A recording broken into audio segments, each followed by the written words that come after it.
This week and next week, we will see techniques that are very important in the context of energy systems, in particular, in general, and smart grid in particular. This has to do with handling uncertainty. In the OPF exercise we've done last week, we treated everything as known. We know what are the loads.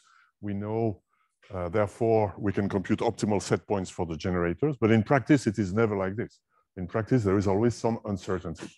Handling uncertainty is the topic of this and next week.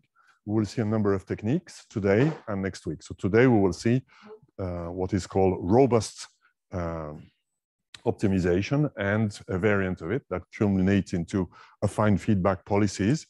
And next week we will see model predictive control, which are two complementary sets of techniques. As I said last week, when we handle optimization problems, we don't care so much about solving the problem because, well, we care about solving it, but the technique for solving it, we take software that does it for us. However, what the software will not do for us is the kind of manipulation we will discuss now that has to do with quantifiers. So what is quantifiers? Well, it is, assume for some reason, we will see an example in a few more minutes. You can easily imagine the kind of reason for this. Assume we have an optimization problem like this.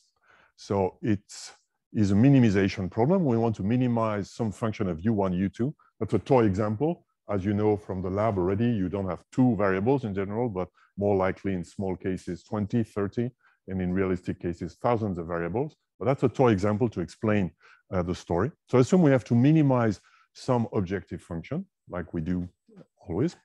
We have a number of constraints on the optimization variables that I don't give here explicitly.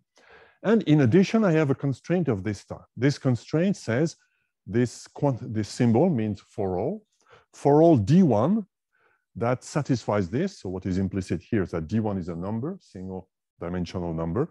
For all D1 that happens to be between 4 and 5, and such that this relation that combines the control, the variables of my optimization problem, and this D1, which is called a disturbance, satisfy this inequality here. So a number of things about the terminology. When we have things like this, D1 is called a disturbance. What is a disturbance in our setting? It's, for example, the variability of the load. We predict that the load will be 20, but in reality, it might be anything between 15 and 25. Then we can treat the load D as a disturbance. It's not a given value. It is something that is known between, that is between bounds here. The disturbance might be anything that is predicted and is not certain, or it may be other causes of uncertainty. So that represents the uncertainty. This quantifier here means that the constraint we put on the problem must be satisfied for every value of the disturbance. So here, that's the constraint. Perhaps it's a constraint on the power line, on the power flow on some line, or the satisfaction of some user. And here, it's a constraint on that defines what is the set of disturbances. So we have two distinct roles play here. Also, when we have a quantifier, whatever comes after the quantifier is called a dummy variable. Just like in integral, if I say integral of sinus x dx, x is not a variable that we care about. We can call it x or u or w, that doesn't change anything. It's called a dummy variable. Here it's the same. This d1 is a dummy variable, which means in particular that the optimization variable is u1, u2, not u1, u2, d1. Which concretely means the goal of the optimization problem is not to find a value of D1. D1 is not something that we will have as output of our problem. It is something that is in the constraints. Right? So it's important to realize this. This is not an optimization variable. It's a nuisance variable. It's a variable that we would prefer not to be present, but it is present. So we have to deal with it. And therefore, we're interested in finding an optimal U1, U2, not an optimal D1. Disturbance, typically, we cannot choose it. It's imposed on us by nature. We cannot choose what the future will be. We have to be ready for all the occurrences of the future. That is what is explained here. But we have to take a decision. Here, we choose U1, U2, not knowing D1, but being prepared for all the values of D1. That's the setting. Before moving on with this setting, we need to do a few exercises of simple manipulations of this. Here, those are the constraints we had in this dummy optimization problem. I'm proposing to remove D1 because D1 is a dummy variable. If I can remove it, that will make my job easier because I don't know really how my optimization software is able to handle this. In fact, it doesn't. It will not handle this for you. So we need to remove it. Here, I'm proposing two ways of removing. I'm saying this constraint, now be careful, the constraint is a constraint on U1 and U2 that contains a quantifier D1. It is equivalent to this, or it is equivalent to that. Which one do you think is a correct statement, if any?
I close the poll in a few seconds.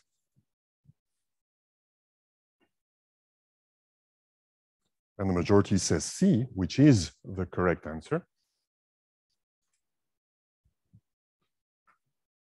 The first fact that you have found by saying the answer is C, so both answers are correct, is that when we say an expression is less than something for all value of something, for all value of the argument, is the same as saying that the expression is less than the mean of this value, the mean or the inf.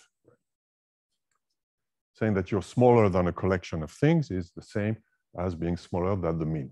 We've used that already when we removed max terms from the, when we introduced, we removed nonlinearities that are based on max. So that's, again, similar trick. That's the first fundamental fact here.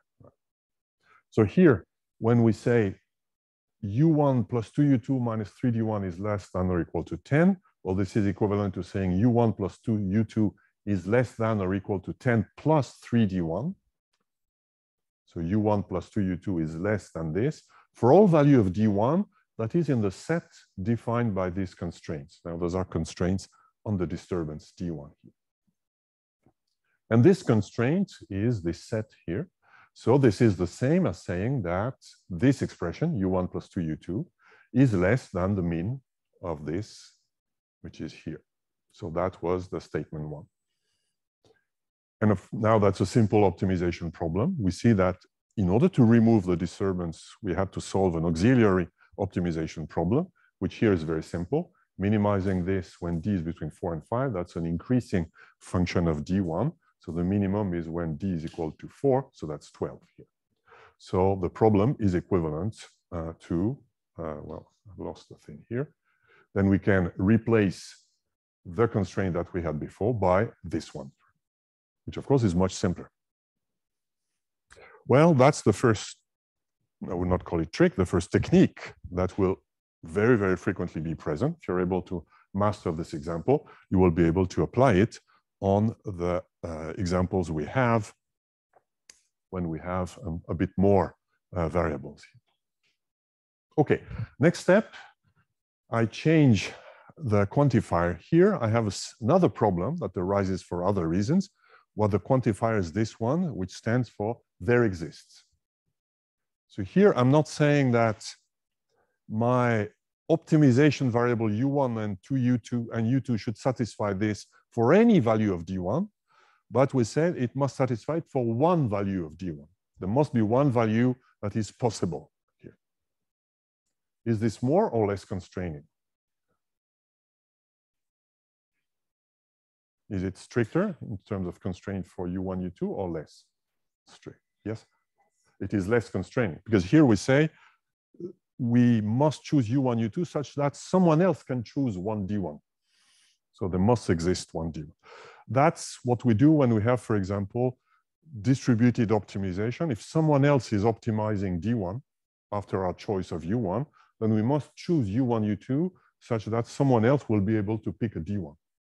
That's what we do, for example, when we do the market closure, the electricity market. We choose the prices and the set points of everything, knowing that someone else will optimize the remaining parameters, which are the transmission system operators, which will need to fine-tune the power flows on the lines, etc., such that it is consistent with the markets we did, the choices we did for the market. So that's another setting where we will have something like this here. But other than that, the optimization variables are U1, U2. We're interested in finding optimal values here, and D1 is a dummy variable here. Same question as a minute ago. If we want to remove the quantifier and the dummy variable, how can we do it?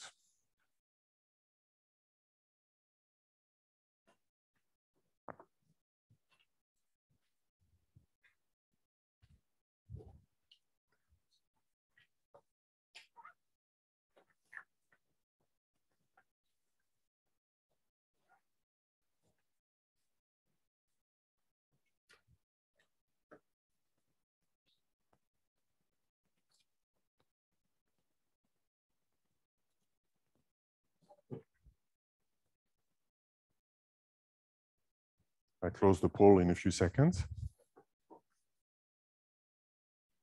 And the majority says C, which means both A and B, which is correct. In fact, that's the dual of what we had seen before, saying that we satisfy a constraint for some value that someone else will have to compute is the same as saying we're larger than the max. We're less than the max, right?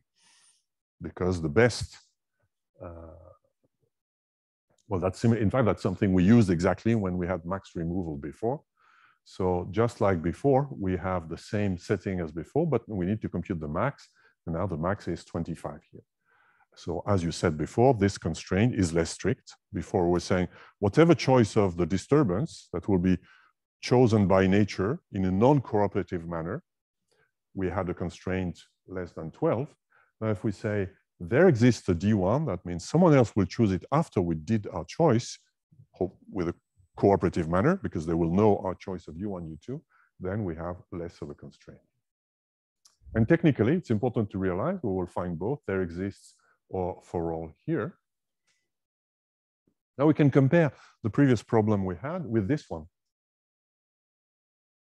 That's something most of the time we see, the optimization problems we see usually have optimization variables of interest, perhaps U1, U2, those are the things we want to apply, and then usually a zillion of other variables that happen to be present to make the problem well defined, but that we don't care about. So here I did the same as before, but I'm not saying someone else will choose D1, I say I will choose D1.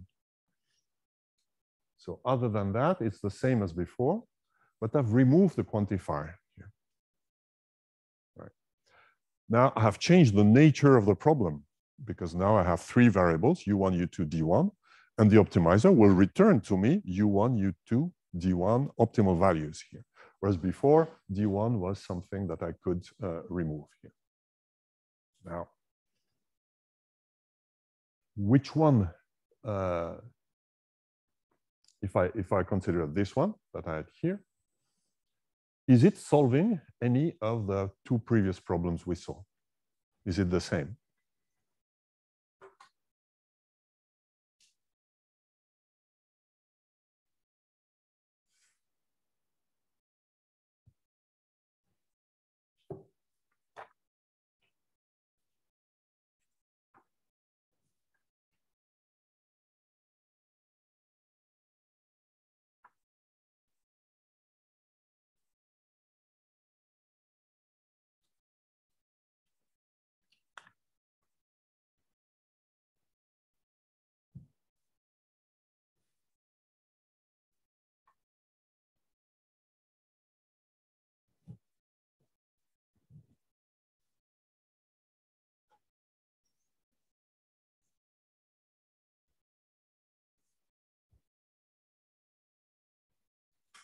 I close the poll in a few seconds. And the majority says B, which is the correct answer. So P3 is saying, I will choose U1, U2, D1 that satisfy all the constraints. P1 says, I will choose U1, U2, whatever D1 is that satisfies this, I must satisfy U1, U2 must be consistent. And P2 says, I choose U1, U2, and someone else will choose D1 that satisfies this. Well, then it's easy to see that P3 is equivalent to P2. It's not the same in the sense the MATLAB program I write to solve P3 or P2 is not the same. We saw how to solve P3. In order to solve P3, in order to solve P2, we first remove the quantifier, replace the inequalities by another. So we do something different. However, they are mathematically equivalent in particular. If I solve P3, I will obtain U1 star, U2 star, D1 star. If I solve P2, I will obtain U1 star, U2 star. And for this, there must exist a solution that satisfies all the constraints. And if I can find a D star that solves this, then that will give the same result here, which is true in general. So the first easy part we can see is that if I have a generic problem, which is with a quantifier, there exists D that satisfies some constraint here. It is equivalent to adding D to this set of optimization variables here. So that's the first take-home message. This one is easy, which seems entirely obvious. In fact, very often we do it. Perhaps you've done it already in other contexts where if what we care is U and D is a nuisance parameter, but that can be chosen cooperatively, then we can add it to the set of optimization variables here. Right. So if we recap all the little techniques we've seen so far, I'm trying to illustrate them here. If I have constraints with quantifier, like this one here, for all D expression is less than f of D, this is equivalent to saying the expression is less than the mean of f of D, which is illustrated here. I have D that can vary, f of D that can vary on the x-axis here. And I'm saying my expression is less than all the values, all the vertical bars on the x-axis. Well, if it's less than all of them, it means it is less than the mean here. And similarly, if we change the order of the inequalities, if we say for all D, the expression is larger than f of D, that means we are on the right here. That means it is equivalent to saying we're larger than the max. And for there exists, then we have similar things. If we say our expression is less than one of them, being less than one of them means we are less than one of the gray marks here. It means we are less than or equal to the max here, which is given that. And similarly here. So we see that there's an interplay with that, depending on the sense of the inequality leads to mean or max. And this is, of course, why it's related to our optimization problem. We've seen uses of that already. When we had a max in a term here, then we had, for example, here, when we had the max removal, then we used this inequality here. Second element that we just saw a minute ago, if there is a there exists here, we can simply add it to the optimization variables. Well, let's see if you can apply this to our good old smart grid problem. Here, I'm saying, here is my problem, P, that is given by this here. You recognize the cost of generation in our 3-bus grid, constrained to the loads being in these regions here. And those are all the constraints on the generation at the slack bus here, generation of the other 2 generators here. And here, those are the power flow lines from the DC approximation here. And I'm proposing 2 problems that can be used to solve P, this one or that one, or sorry, that are meant to be, that P is equivalent to. Which one do you believe, if any, is equivalent?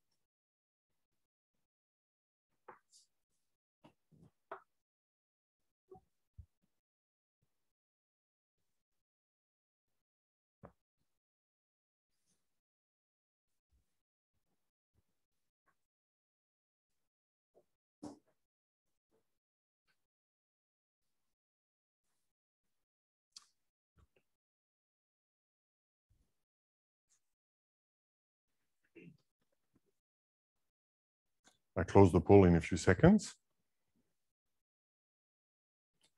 And the majority says A, which is exactly correct. So here we say there exists L1, there exists L2 that satisfy this.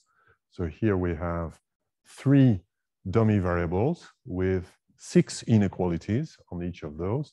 Well, it's equivalent to adding the 3 dummy variables with the same inequalities to the original problem here. So A is equivalent to P in the sense that solving A will allow you to find a solution of P and vice versa. Is it the problem we're interested in? What does this problem mean? Well, if we look at it like this, perhaps it's not clear. What is clear is if we look at A. So A means I'm choosing the, yeah? That we're not sustaining with our grid every load. That we are not? Like that the grid is not robust to every load. The grid is not robust to every load. Exactly. Here, if I look at A, the formulation of A helps us understand what we're doing. We choose generator set points for which there is some value of the loads that make the grid feasible. So this is assuming first we choose the generator set points, then there will be a runtime procedure that will force the loads to be consistent with that while being in this. Perhaps that's what we will do next winter when we have shortage of electricity and we need to curtail some of the loads to satisfy the lack of energy resources. So that is assuming there would be demand response done on the loads or curtailments. There would be some actions done after our optimization. In reality, probably what we have today is not this problem, but is B here. We don't know what exactly the loads are because we've done a forecast. We think with very high probability they will be in those intervals. And we want to find generator set points that will work whatever the values of the loads in those forecasts here, which means we will not play with the loads. The load will be given by nature in a non-cooperative manner. And we want to decide now on values that will work for tomorrow. So that is not solved by simply adding L1, L2. That's the first take-home message. And the first technique that's important to master is to go in perhaps in this direction. Once you have correctly written the problem using the techniques we've seen, you will probably easily go to the right formulation. What we often see is that people start writing a problem in this form without thinking about the quantifiers. What are the controls? What are the things that will be chosen before, now, or after, cooperatively or not cooperatively? So in general, we will find problems of this nature, minimize some objective function on the variables of interest with all the constraints on the variables of interest and constraints on the disturbance here. Now, very often the disturbance, we will try to simplify or approximate the constraints by making them linear because, as we have discussed already, those are the type of problems that can work for very large scales. Here, that's the example I'm giving. I'm assuming the constraints, the joint constraints on the control of the optimization variables and the disturbance are linear in both U and D. And the disturbance here is some vector that satisfies also some linear constraints here. So it lives in a space that has linear constraints here. Now we can easily apply the techniques we've seen before. Well, that means each of those constraints here, right? For every J, there is one constraint on U and D, and then we can remove it exactly like we did in the first quiz of the day today. We put D on the other side here, and we say this has to be true for every value of D. That means it has to be true for the minimum here, which means for every constraint that I have here, I have to solve this, which is a linear program. It's a linear optimization problem. So it should be easily solvable, at least if we have a computer. I call Hj the optimal value of this, then this constraint is replaced by that, which is, of course, considerably simpler. Here, I have no disturbance here. So that's the general message. If I have a problem of this type, here is the recipe. For every constraint, robust constraint here, I need to solve such a problem and replace the constraint by the optimal value. It's very simple. Once we understand all those techniques, And it is something that will extremely frequent. So you have to master those techniques well. Voila. Now we've done the mathematical part. Let's apply this to our smart grid problems. If we take the grid we had before with 3 generators, and now we assume the loads are predicted with some uncertainty, which means we don't have a point value that is certain, but we have this here. So those values may seem to be magical. I mean, are we able to predict with a large or small prediction interval? The answer is it depends on the scale. I mean, at the scale of an entire country like Switzerland or France, the predictions of the load are extremely accurate. So if every node represents a high voltage bus here, that covers populations of a big city or hundreds of thousands or millions of inhabitants, it turns out that the predictions of the loads are extremely accurate. So probably the intervals would be much smaller. If we predict in a microgrid, when we're trying to run a microgrid, of course, the uncertainty will be larger because we don't have the same scaling effect here. At the scale of France, for example, the prediction of the load is an accuracy less than 1%. So there are, given the economical interest of the value of prediction, there are large and sophisticated software that take into account whether there is a big football match, whether it's a holiday, what the weather will be, etc. Based on that, you can predict the behavior of people, whether the factories are working, whether people are driving, etc. This is when we have pure loads. When we start to have solar energy or wind energy, it becomes a bit worse. Wind energy is very difficult to predict with accuracy. All those of you who do sailing know that the wind prediction are much less accurate than the rain or sun prediction. Solar predictions are fairly accurate, but are fine-grained. You need to have them hour by hour or 15 minute by 15 minute, and there are systems to deliver them online. So this is the change in constraints here. Now, how does this affect the dispatch plan? Remember, our problem was to calculate values of G2 and G3 that minimize the economical cost of this grid, given the need to serve those loads here. Here, the load is what we had called a disturbance. That's the thing that will be played by nature, not by us, and over which we have no control. That's the usual term we use for such a thing. It is the disturbance here. So as we know, we need to choose only G2, G3, because G1, by the power balance equation, this is a slack bus, will follow. Of course, there are constraints on G1, but we choose only G2, G3 here. The cost is influenced by the disturbance and cannot be known in advance. That's another problem that's arising when we do this. I'm saying I want to minimize the cost, but the cost of operation is the cost of G2, G3 that I will choose, but also of G1 that will do the balance between G2, G3 and the loads. So if the loads are higher than expected, they are on the higher than average. If they are on this side of these inequalities, then G1 will be also on the high side. So the cost will be higher. So this cost itself is random, depends on the load here. So the first question that arises is, how can we do such a thing, right? We cannot simply say, I want to minimize this.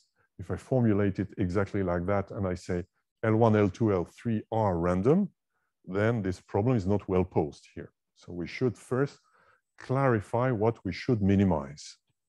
Once we've done that, we must adapt for the constraints, and this we've done in the previous hour. We know how to do this. There are multiple ways to do that. To answer the first question, the classical answer is called stochastic optimization. It consists in assuming that the disturbance here has some known distribution such that we can compute an expectation here. So because it's important to not confuse all the elements, so I recap here all the elements of this framework. I have a control parameter U. Nature will choose some disturbance, and then that's the most difficult part of the story. There's not just U and D, like in the previous example we did a minute ago, but there is a flurry of additional variables, which we can call, in this context, the system state. For example, if I choose the generator set points, and if nature chooses the loads, there will be the slack bus will become as a result, plus the power flows on the lines, plus perhaps the voltage if we don't have a DC approximation, but something more accurate, etc. So there's a number of variables that emerge as a result of those two choices here. We assume that they emerge as a result of those two choices. So there is a deterministic mapping, which I call capital F, that expresses the fact that if I choose U and nature chooses D, then the state will be X. The most difficult part in posing those optimizations problem well is to realize this, put it in this framework here. So I have my controls, the things I want to choose. There is the disturbance, and there is also the state. That is the result of this combination. Of course, the cost I will pay, in general, is a cost that depends on my control, generators, how much they consume, but also the state. In our example, one of the variables in the state is G1, the slack bus generator, which costs something also. There might also be penalties, soft costs added to the power line, the value of the currents on the line. So in general, the state X also plays a role in the cost. So that's my problem. I play U, nature plays D, and I need to minimize C of U, F, and U of D, which depends on D here. We can take, now, in order to cast that as an optimization problem, we want to have a function of U only. So stochastic optimization says, well, the cost we take for U is the expectation of the cost with respect to what nature will do here. So C bar of U is this here, which assumes, in some sense, it's the average cost we will pay when the disturbance is whatever it is here, which assumes we're able to compute the average. Now, if it may depend on the distribution, as we'll discuss in a minute, which means that at the end, what we obtain is an optimization problem where we minimize over U, which is truly my control, C bar of U, subject to the constraint for every disturbance, that is in the set of constraints of the disturbance. There exists a state which is satisfying this state equation that is feasible, that satisfies the constraint on the state, which we can, as we said, we can remove there exists here. It's equivalent to saying this, which is our standard form for a stochastic optimization problem. So that's almost invariably the problem we have when we do anything realistic in optimization in a grid or energy context. Minimize the average cost subject to the constraint that for every value of the disturbance that we think is possible, the resulting state satisfies all the constraints on the state here. So let's do this for this example here. That's my example. I wrote it correctly here. First, I compute the average cost. Now, I'm assuming the disturbance lives in those intervals. What distribution do they have in these intervals? In fact, to do this correctly, we need to make assumption on the distribution here. Here, the only assumption I need on the distribution, because now the cost is linear, which is simpler than in general. Since the cost is linear, what I need to know is what is the average value of L1, L2, L3, because G1 is given by this, right? G1 is minus G2 minus G3 plus L1 plus L2 plus L3. And I need to know what is the average value of that.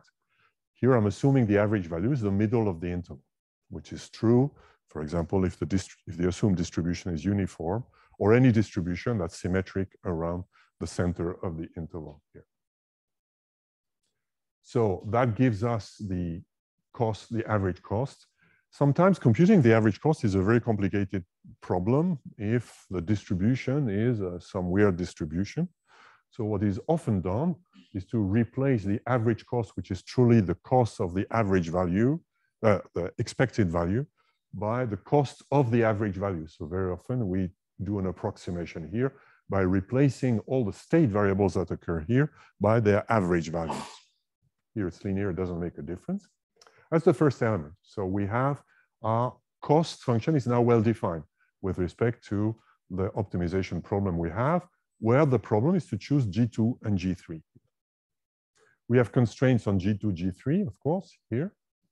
And now we have the other robust constraints that says for every value of the disturbance, there exists some G1, some theta. Those are I'm doing the DC approximation. Those are the voltage angles at the three buses. The power flows on the lines. That satisfies all the DC approximation constraints that are given here. Those are the power flow, the DC approximation power flow equilibrium values. Those are the power flow on the lines with the DC approximations here too. And here is the constraint on the slack bus power here, and the power flows on the line should be less than those values. So here I have this. I'm computing the state from the control and the disturbance, and I am expressing all the constraints that the state satisfies. That is technically the difficult part in this. Once we have posed the problem well, we have to solve all this by getting rid of x. Here you see I have the there exists. So I need to do this step here. What I wrote here is this first formulation. Now to ask MATLAB to solve it, I need to move to this step here, which needs x equal f. That was easy. It was writing a zillion of equalities. Here I need to explicitly write what is x, which means I need to compute the function f. Here that means given g, g2, g3, I need to compute g1, theta 1, theta 2, theta 2, theta 3. Theta 1 is always 0, so it's a bug here. It should be theta 2, theta 3, and the power flows here. We've done this. If it's a DC approximation, that's relatively painful but straightforward to do here. So I can eliminate the state x by having to solve a number of linear inequalities. At the end of painful but straightforward work, I obtain this here. This is G1, theta 2, theta 3, and the p's here. So we see that they depend on the control and the disturbance as expected here.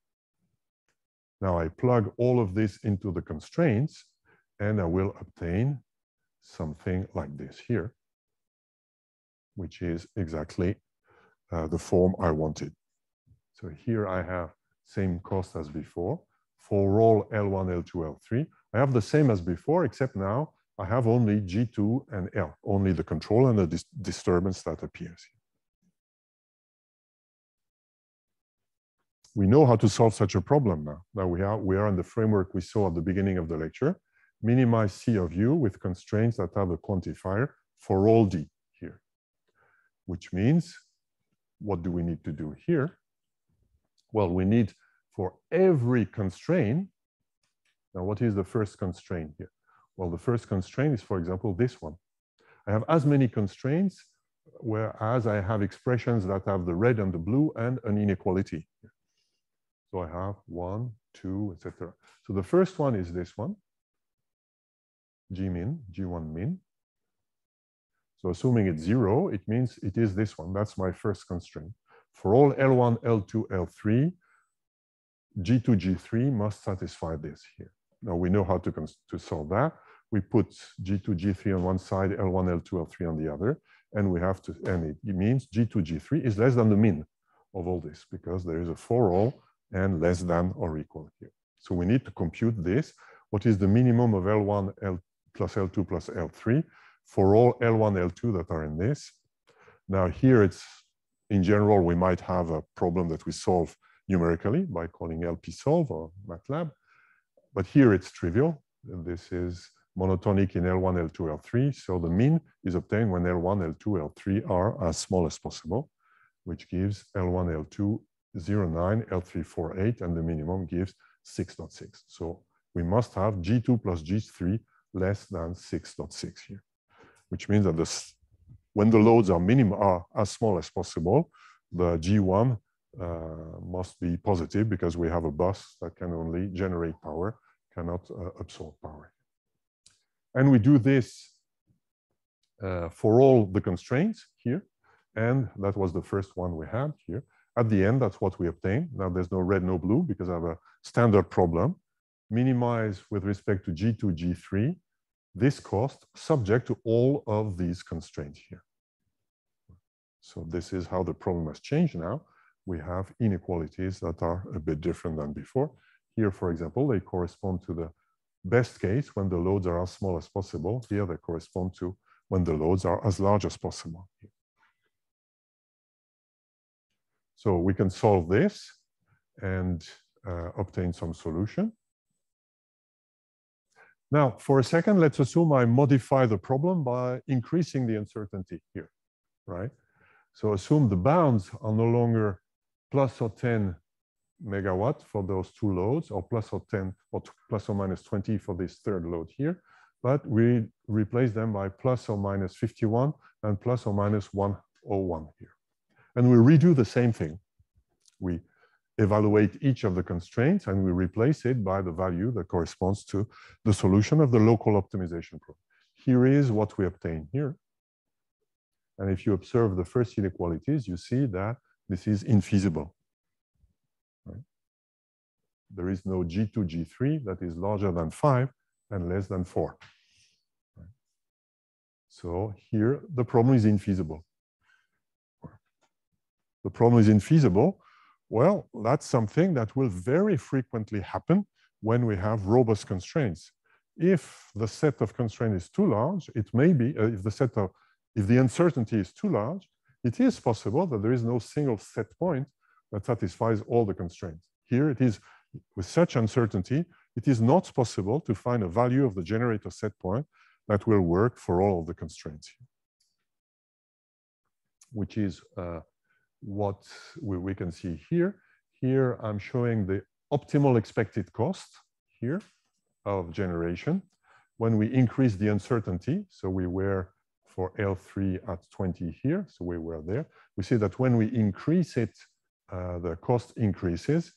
And when we reach that point here, the problem becomes unsolvable. So take home message, uncertainty costs something. If you're not certain what the loads will be, you have to compute set points that are conservative. And the more uncertain it is, the more expensive it might be. So uncertainty costs something. There is a cost of uncertainty. Worse, if the uncertainty is too large, the cost can be infinite in the sense that the system is not feasible.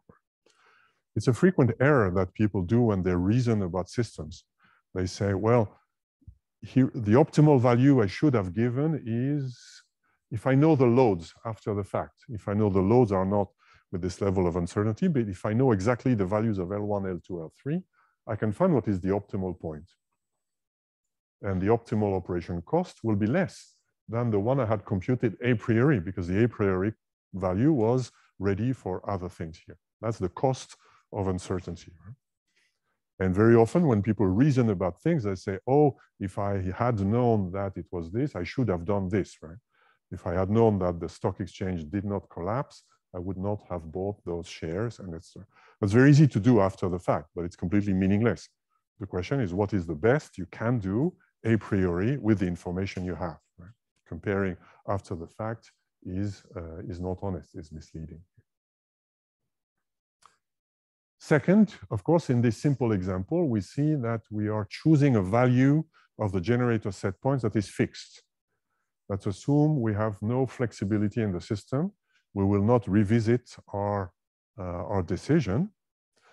We will see that there are better techniques. What kind of better techniques could you assume could you imagine we could do?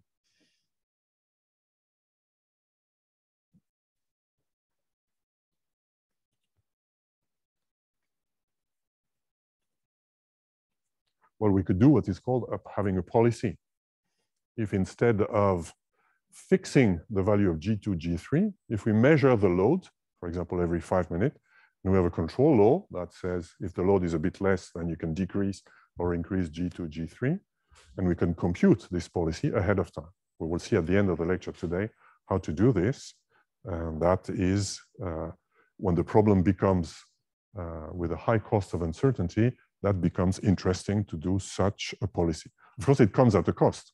It assumes I'm able to measure the load and have a feedback loop from the measurement to the system. Whereas here, we don't measure anything. We just do a forecast. Well, we measure after the fact. With the meters, we will measure at the end of the day. So that's, I would say, solution that requires less intelligence in the system. I will conclude with a small variant of this example. Here I had assumed that the loads are, the cost was linear. Now, if we assume the cost is quadratic, which is also very often done, because linear means if I double the quantity, then the price per unit remains the same, which very often is not the case. It's true in some region, but when you increase the demand or you increase the consumption or the need of some resource here, typically it becomes more difficult to increase. Right? If you may need to start a new generator that was not available, or you may need to work more to make things available. So this is very often captured by a quadratic cost function here. Now I have a small problem that my cost function here, I need to compute the expected value of the cost function. I had mentioned that sometimes this is a bit the difficult part. Let's see how we can handle this difficult part in this example. And that will also give me the opportunity to introduce what is called chance constraint. Here I assume something that's very often done. I assume that the loads are not in a hard bounds interval, like I said before, but they follow a Gaussian distribution. So those are the two types of model we very often find. We will talk more about scenario-based optimization in next week. But here, those are the two very frequent things that are used in practice. One is to say I do a prediction interval, for example, because of load or weather. And here is the mean and the max that my prediction gives you. If we want to be more refined, very often we want to give a distribution. There's not a mean and a max, but there is a mean with probability 95%, a mean with probability 99%, etc., which corresponds to a full distribution and the simplest of all distribution, not the simplest analytically, but the simplest to think about is the Gaussian distribution. So here we could replace the uncertainty on the load by saying, in average, I think it will be this value with some variance around it. So n mu sigma square means a Gaussian distribution with mu mean, the first argument, and variance, the second argument. That's the MATLAB syntax here. Now, we need to compute the cost, the expected cost here. The expected cost is the cost of the first G1 plus G2 plus G3. Those are, now remember, that's the expected cost with respect to the disturbance. So when the blue thing is random according to this thing here that is given here. So G2, G3 is not random in this expectation, so it's easy here. The problem is what is the expected value of the square of this. So this, I call it x. X is a random variable that is given by a constant plus the sum of three random variables here. If I assume the three predictions are independent, which is or is not the case, it may be the case if they have to do with things that are far apart. If the variability comes from the weather, for example, and the three cities are in the same area, then if there's a lot of sunshine, more sunshine than expected, it's probably positively correlated. So that is taken care of by a joint distribution. Here, to simplify, I assume they're independent. So the question is, what can we say about this here? Well, this x is a sum of three Gaussian variables. What do you know about the sum of Gaussian random variables? Nothing. I'm sure you know a few things. So it is Gaussian, right? Any linear combination of Gaussian variables that are independent or that are correlated such that the joint vector is Gaussian gives a Gaussian random variable. And for any variable, Gaussian or not, the expectation of the sum is the sum of the expectation. And the expectation of the square is equal to the mean plus the variance. Right? That's probability 101, high school probability. Right? Expectation of x squared, if x is a random variable, is the mean of x, expectation of x to the square plus the variance. In fact, it's the definition of variance. Right? The other thing is when I do a linear combination of independent random variables, the means are the sum and the variance are the sum of the variances. So this x here has variance variance of the first blue plus the second blue plus the third blue. So V1 plus V2 plus V3. Which, therefore, the expectation of this, which is x squared, is the mean to the square plus the variance. That gives this formula. It gives this, the sum of the mean, plus the variance here. This is another form of interpreting what is the cost of uncertainty. I said very often, if we don't care about doing this sophisticated calculation, we can replace the expected cost by the cost of the expectation. What would I obtain if I do this? The expectation of the disturbance is this. The cost of the expectation here would be this one here, just the square. We see that if we do this, we are missing a parameter, which is the sum of the variances here. So the fact that there is variance here, when we square it, then that counts also as an additional penalty here.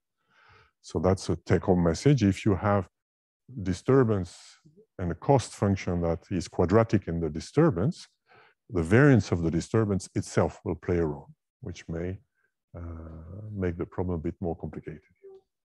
So that was the first technical thing when we have quadratic thing. The second thing is now I cannot put deterministic bounds on L2, L3 because the Gaussian distribution, in fact, has infinite support.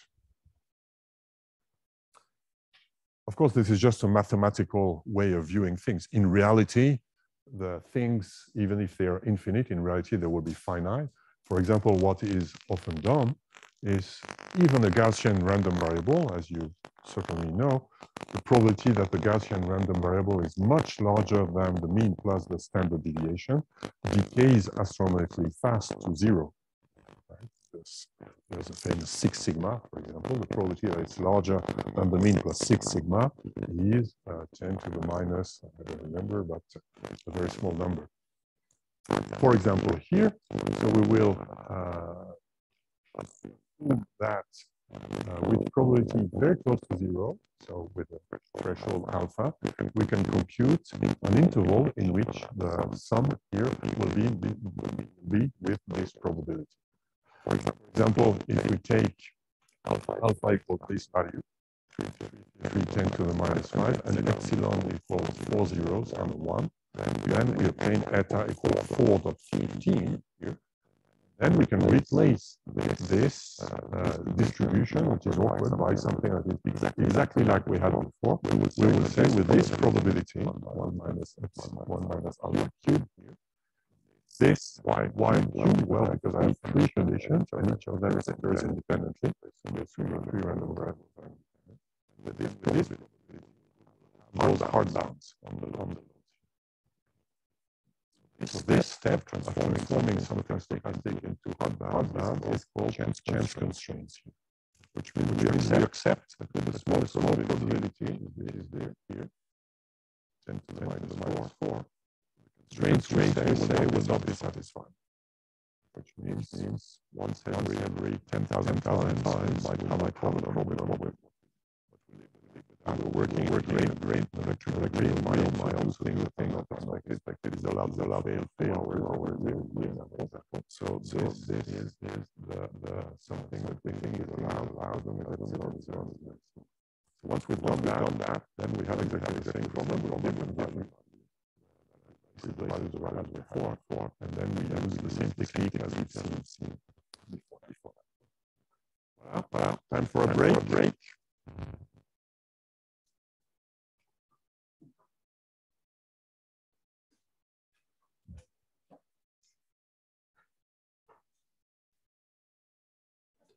The first framework that we have seen is called stochastic optimization. We will see a variant of it in a second.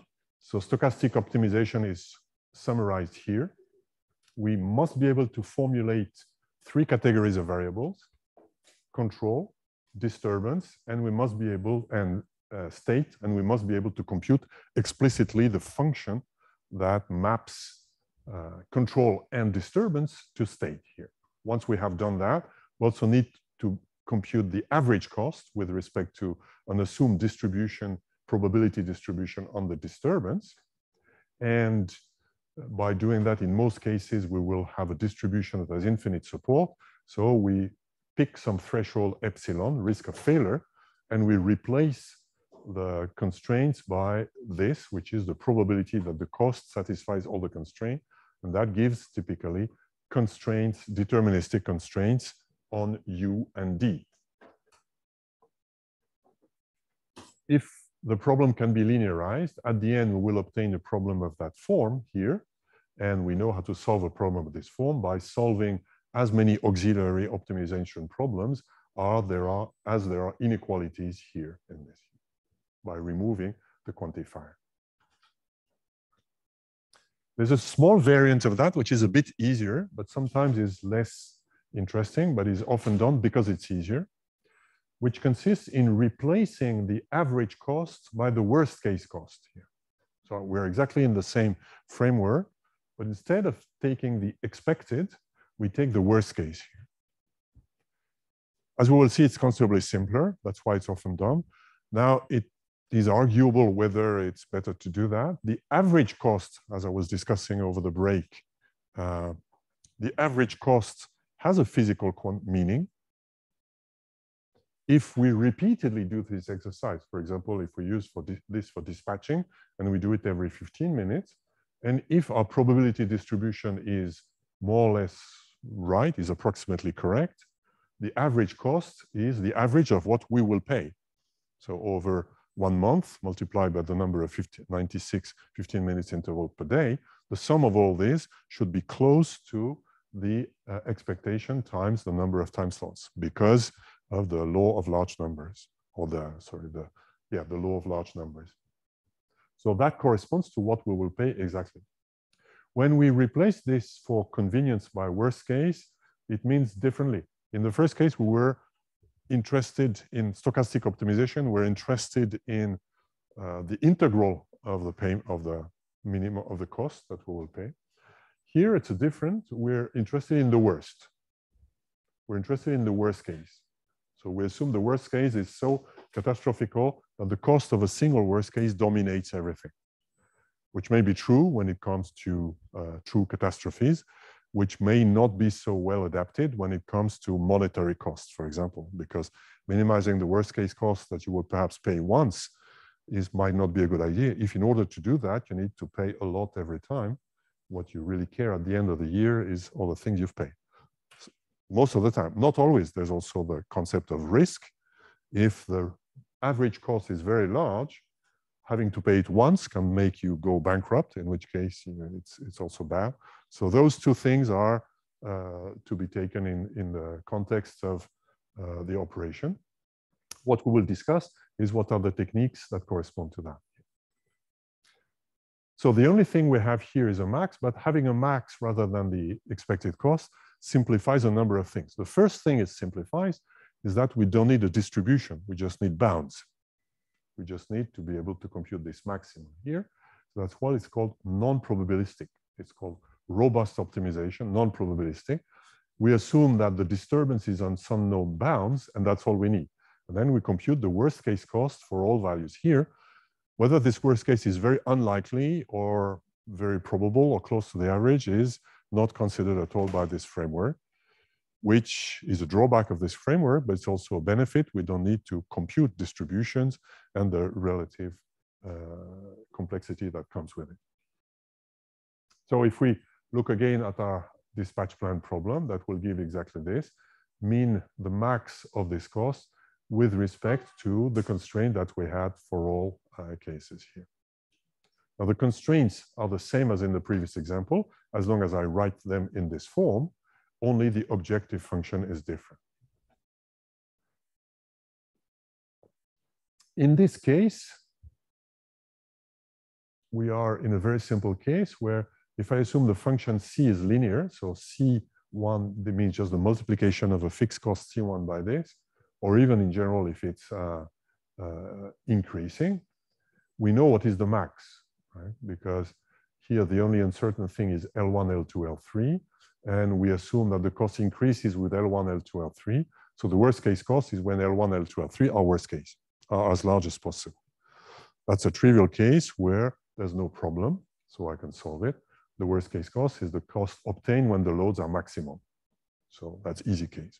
Of course, in general, we might have functions that depend in a less obvious way on the computing the max is less obvious and requires some work here. So if we compare to stochastic optimization, the only thing we've changed is that we were considering here the average cost, which corresponds to average loads of 7, whereas here we consider worst case that corresponds to 7.4. In general, if we're not able to remove so in this case, we could do the max here on the objective function, we could compute it explicitly. In general, we have the problem of removing the max. We have to optimize a cost function that has a max inside. We've done it already. Last week, we've done it when we had the max of a finite number of things. We had max of x minus 2 and 2 minus x, for example, when we had the absolute value. Here it's similar, except we have an infinite number of things. It's indexed by d, which is a continuous quantity, not a discrete thing, but it works exactly the same way. We know that we're using exactly the same reasoning. So what we had seen last week is when we had a max of a discrete set of things, it is the same as replacing the max by an additional variable and imposing the constraint that the additional variable is larger than each of those members here. That's what we had seen last week under the name max removal. And that's an essential thing to do because we always have those maxes everywhere, whether we do robust optimization or not. Here, we can show with exactly the same reasoning as last week. It's exactly the same. The fact that it's discrete or not doesn't make a change in this instance here. So we can remove this max by an additional variable, which I call epsilon, and we add the constraint that epsilon is larger than all of the values here. Now the difference is that instead of having for I equal 1, 2, 3, we have for all d that is in a given set here. Which apparently makes the problem, or not apparently, makes the problem considerably more complex, but we know how to handle this complexity. We now have an optimization problem with quantifier in the constraint for all d. So if the phi can be separated, then we can do what we did last week. So what we do before the break. So if I apply this to this problem, I apply minimize epsilon such that epsilon is larger than that for all value of L, plus the other constraints that we had before. Right? To solve it, we can remove the worst case here. And by the way, how would you do it? Which of the two formulations would be the result of this max removal transformation?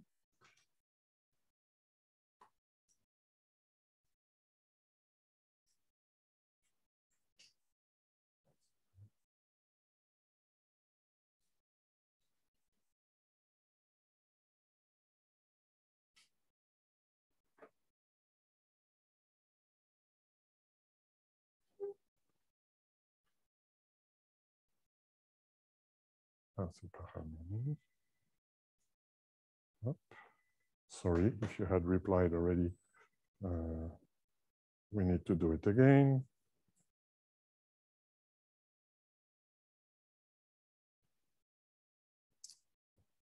Voilà.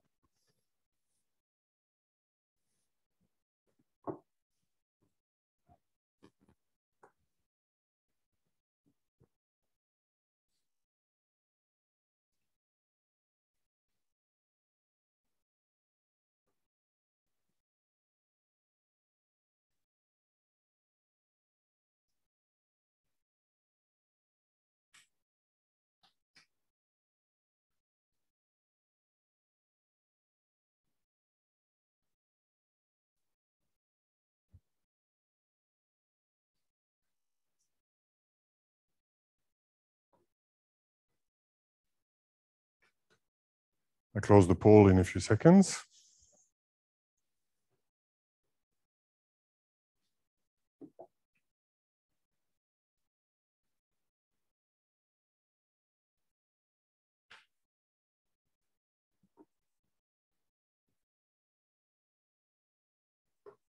Ta-da.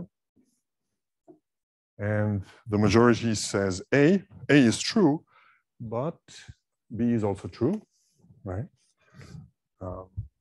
So this is the formulation we had seen before, and is correct. That's the formulation we obtain if we apply the generic method. And that's the formulation we obtain if in this special case we're able to compute the max explicitly. So those two are equivalent here. In general, what we do is this, is A, right? If you want to be smart and spend some more work, you can do this. Or if your problem is very simple, you can do this. But in general, it's very rare that we can solve the max explicitly. So that's the general technique we will have. Incidentally, it shows something that the same problem typically leads to different formulations. Once you have an optimization problem, there are many equivalent forms. Those two problems are equivalent. And if you have a smart linear program solver, for example, it might transform your problem to make it easier to solve.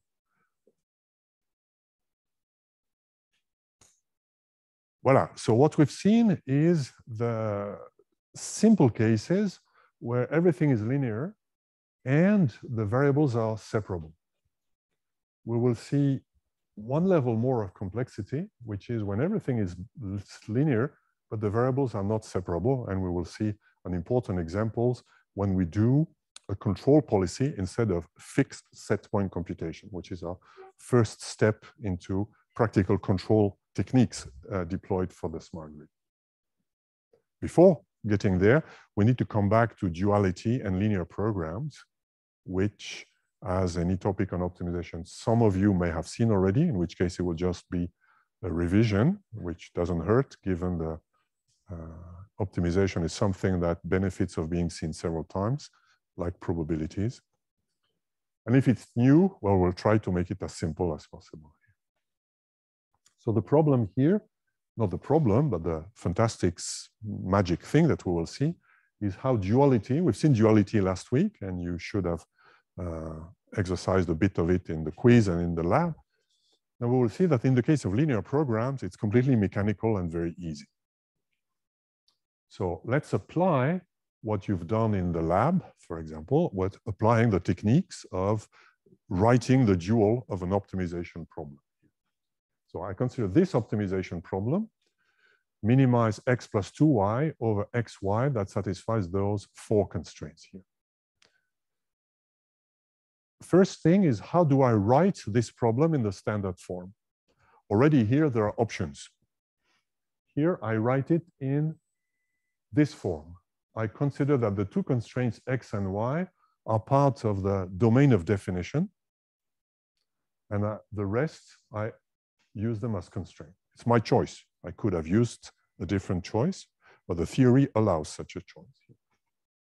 So I consider that remember, if you want to simplify your life in optimization, my recommendation is to use the Boyd and Vandenberg's standard form, because that captures all possible cases. I could test it on every textbook I read, every paper I read. I didn't find a single case that was not covered by this, contrary to other formalisms. So I use the standard form here, but I have to do choices. I say, for example, xy being positive is not part of the constraint, it's part of the domain of definition. I minimize f0, which is this, subject to those two constraints here. So I have two constraints, I've put them in negative form. We've seen a single case where we deviate from this formula, from this formalism, is when we discuss marginal costs. When we discuss marginal costs, we forced the members that don't depend on the variables to be on the right-hand side. That was necessary for the theory. That's the only case where we deviate from this framework here. So this framework says for any inequality, I have Lagrange multipliers that must be non-negative. And I can build a Lagrangian, which is a step for building the unconstrained problem, which is given by the textbook formula. I take the objective function, x plus 2y, plus lambda y, lambda 1, the first inequality, plus lambda 2, the second inequality. That's my Lagrangian. And my unconstrained problem, which is defined for specific values of lambda 1, lambda 2, consists in minimizing x and y over x and y in the domain of definition, defining this here. Now, if I arrange this equation here by putting all the x and the y's together, I see I have to minimize this, x times this, plus y times b, plus c here, over x, y being in D. This is the unconstrained problem. You see the trick that the unconstrained problem is unconstrained with respect to the domain of definition D. There are still constraints here, but that's allowed by the theory. So that's the unconstrained problem. Now, one other trick of this framework is to say this problem may be solvable or not, depending on lambda 1, lambda 2. And we're interested in the lambda 1, lambda 2, for which this problem has a good solution, which means the problem is not unbounded here. So I have to minimize something that is linear, ax plus by plus c, when x and y are non-negative here. Now we see that if a is negative, if this is minus x plus by, the minimum will be minus infinity, because x can be as large as you fix y, x, you put x as large as you want, this can be as large negative as we want, so the minimum is minus infinity. Similarly, if b is negative here, the problem is unbounded. Right? So we require a and b to be positive than or equal to 0. So if a and b are positive, what's the minimum of ax plus by plus c? When x and y are also positive, well, the minimum is c. Right. So what can we say about the unconstrained problem? Well, the domain of definition of the unconstrained problem are given by these conditions, a positive and b positive, which are conditions on b. So a and b must be positive. That gives me conditions on the lambda 1, lambda 2. And when those conditions are true, the optimal value is c. That's, I'm not trying to be smart, I just apply the textbook approach here. So the dual function here, which is the value of the optimal problem, is defined when those constraints are true. And when is this defined? The optimal value is c, which is given by that here.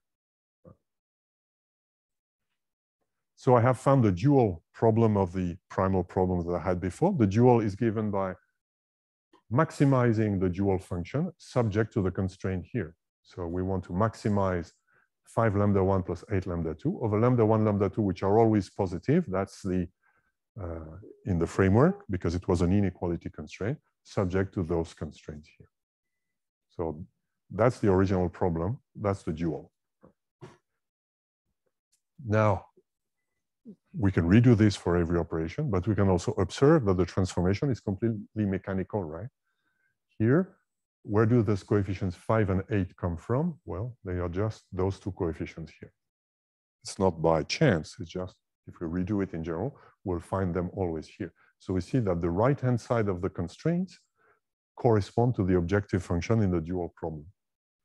And if I look at the matrices of coefficients, 3, 6, 4, 7, it's exactly the same transposed, 3, 6, 4, 7 here. So the matrix of coefficients are exactly the same, and those conditions remain the same here. So that is generally true, and there's a completely mechanical way of computing the dual of a linear program.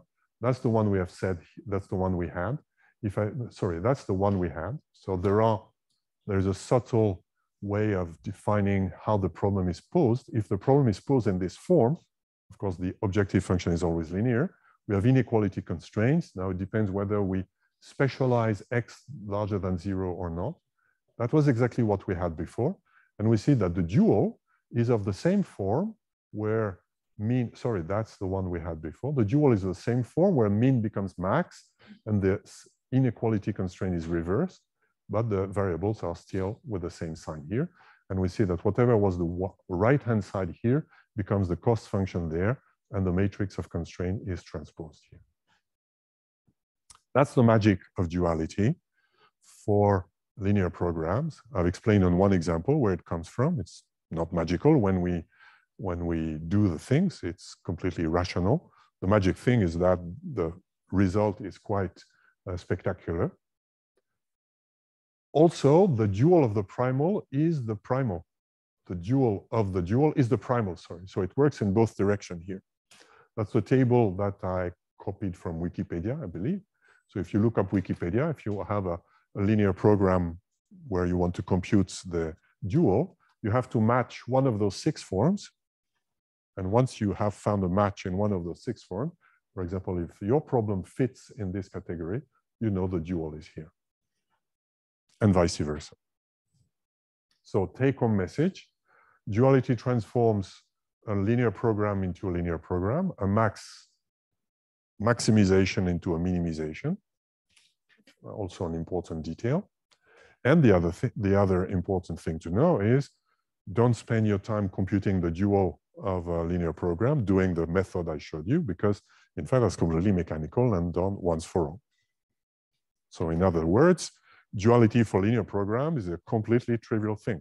Not trivial in the sense it required several centuries of research by mathematicians to come to this point, but once we are at this point, things are very simple and completely mechanical, nothing to worry about. For example, let's test your understanding. Here is my linear program here. Is one of those the dual of this program?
I close the poll in a few seconds.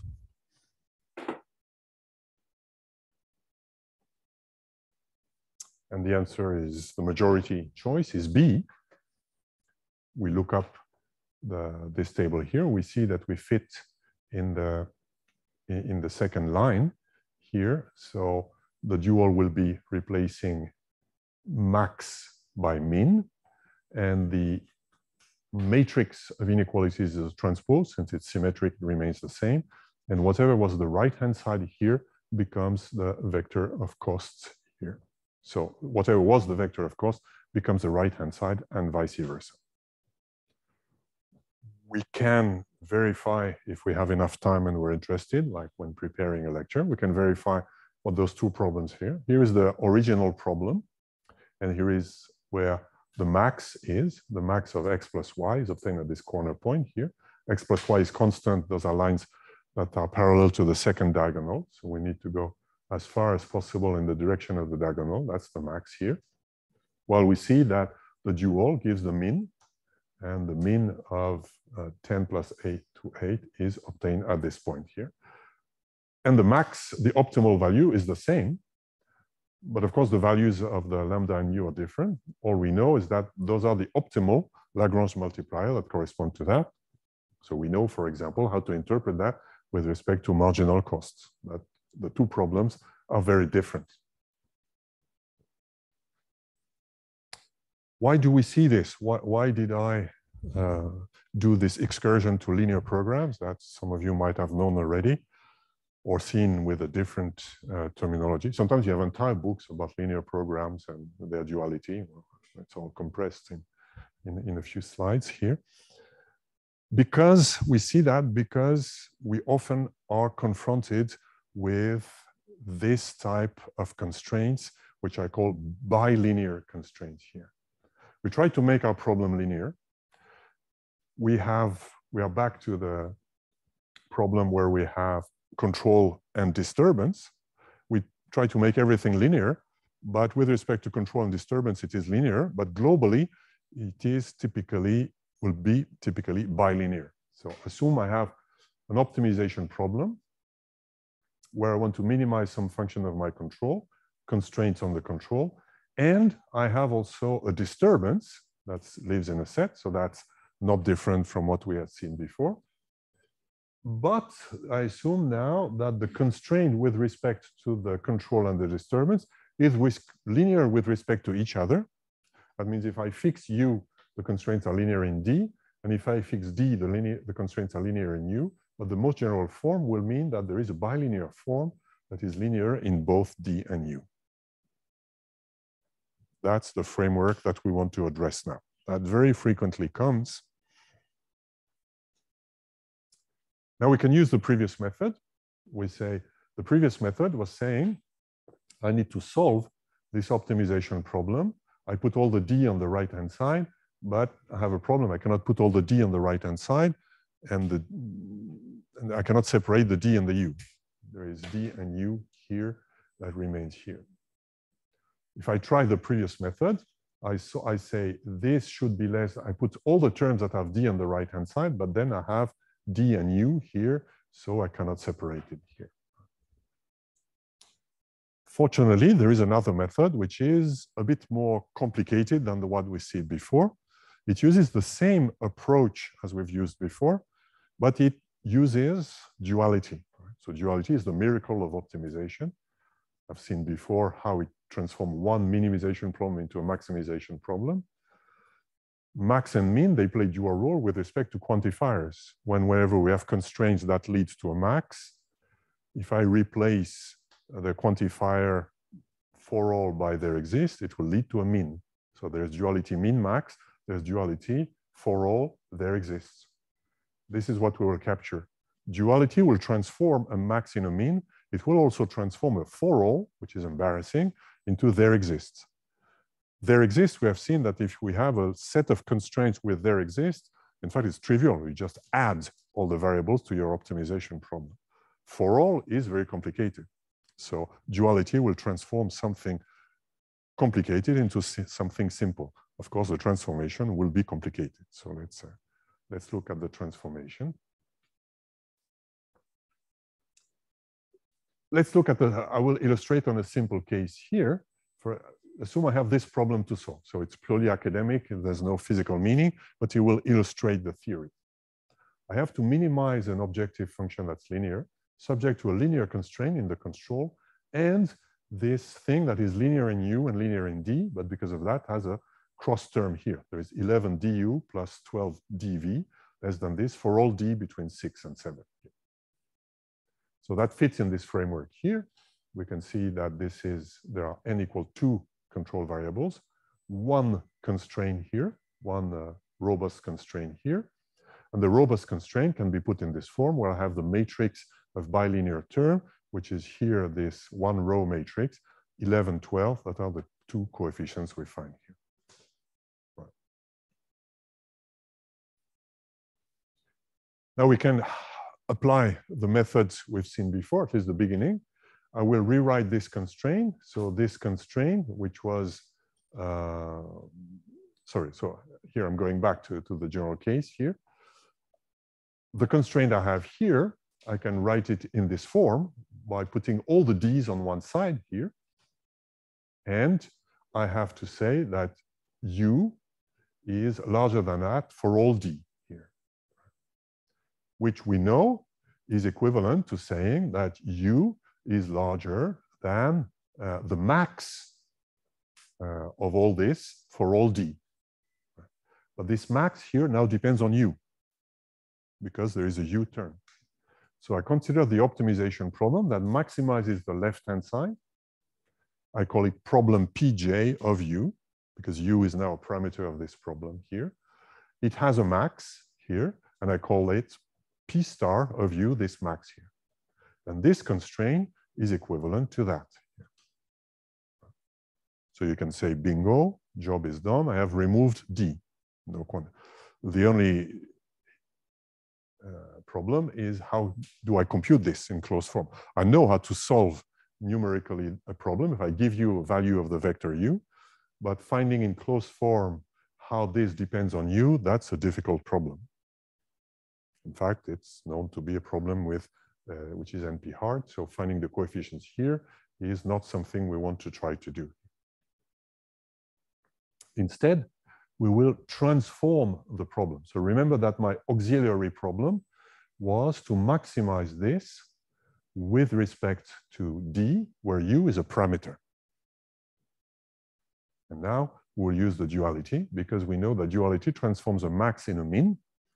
So this problem here, I replace it by its dual. Now, what is the dual? Well, I use the technique that I've seen before. I look up the table and I find this. I have Lagrange multiplier. So J is fixed. It's the name is the index of my inequality constraint. I have one value of J here. Then C becomes the objective function. I have one vector of Lagrange multiplier. And that has dimension the vector B here, which is same size of the vector D, the vector of disturbance is here. And the matrix the matrix of constraint, which was D, becomes here transpose, the transpose matrix of constraint of lambda. And the cost function becomes C here. And the right-hand side, which was the the coefficient of D, becomes the right-hand side of the constraint here. So that is the dual problem. The dual problem, I've added more variables. I have as many variables as the dimension of the disturbance here. But now I have a min here. Now we know that at least if the problem is feasible, strong duality holds because everything is linear. The constraint qualification that we have seen are such that if the objective function is linear or affine, and if the constraints are linear or affine, that means linear plus constant, then constraint qualification holds, which means strong duality holds, if the problem is feasible. So we need to assume that the problem is feasible so that the set of disturbance is not empty, which may need to be verified separately here. So this problem is equivalent to that in the sense that they have the same optimal value. As we have seen, the two problems live in different spaces and the equivalence is hard to make sense of. But here we know they have the optimal value, which is what we care. Because step 3, we had replaced the original constraint here by saying that the right-hand side is larger than the optimal value. But the optimal value is the same as the solution of this optimization problem here. So here I have the right-hand side of the inequality. Before I had a max. Now I say that this max here I've written in a very compact form, the complete linear program, the dual linear program. This is less than that. Now, what is the magic? What did we do? Before we had a max, now we have a min. Now saying that U is larger than the min means there exists. It's the quantifier, there exists. So I flipped the quantifier. So this constraint is equivalent to there exists, for a fixed J, there exists a vector of Lagrange multiplier that satisfies all the constraints we have here and where this constraint is added here. So the robust constraint J that had the quantifier for all can be replaced by that, where of course there's a price to pay. We've added a vector of variables here.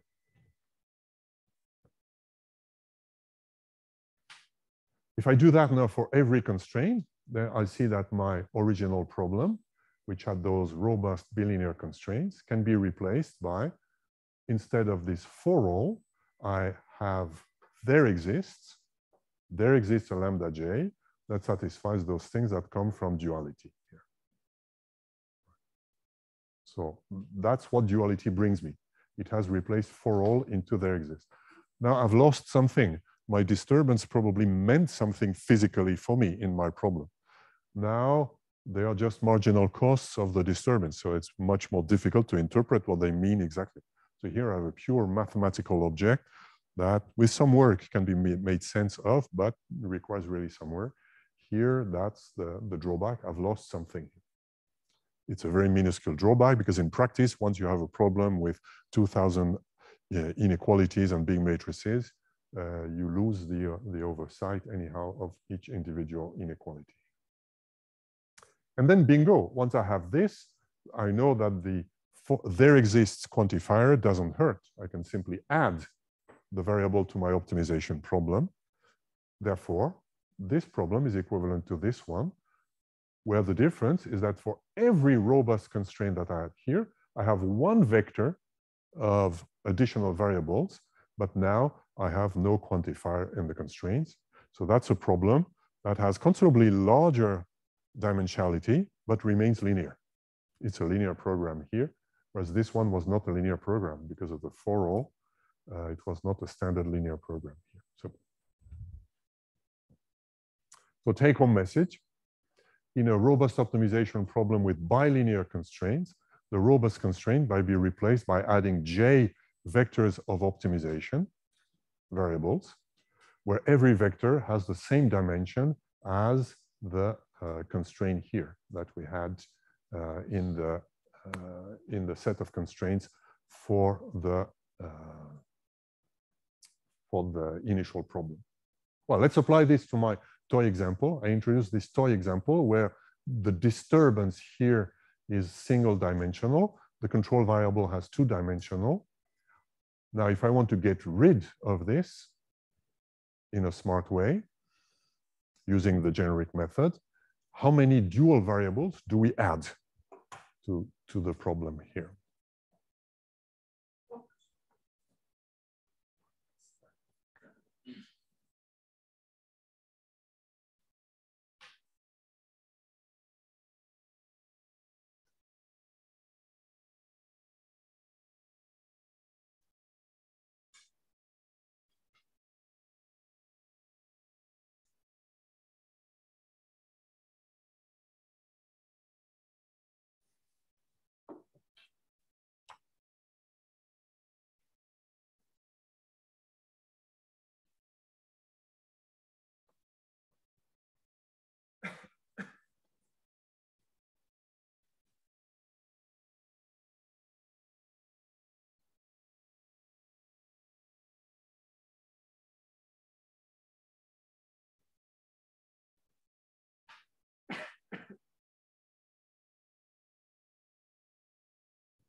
I close the poll in a few seconds.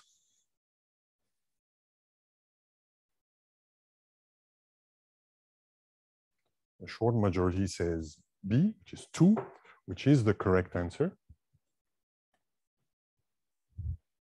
So here is my problem. So what is my vector C? Well, my vector C is the right-hand side of the constraints on D. And what are the constraints on D? Well, D is larger than 6 and D is less than 7. So there are two constraints where the matrix is given here, 1 minus 1, and C is 7 minus 6 here. So J is equal to 1. There is one constraint, so we need to add one vector of Lagrange multipliers. There's one sub-problem. And this vector has dimension 2, which means we need to add two additional one vector. Now I called it lambda mu to make it smarter. Here is an equivalent problem. If I apply this textbook method, this problem is equivalent to this one here.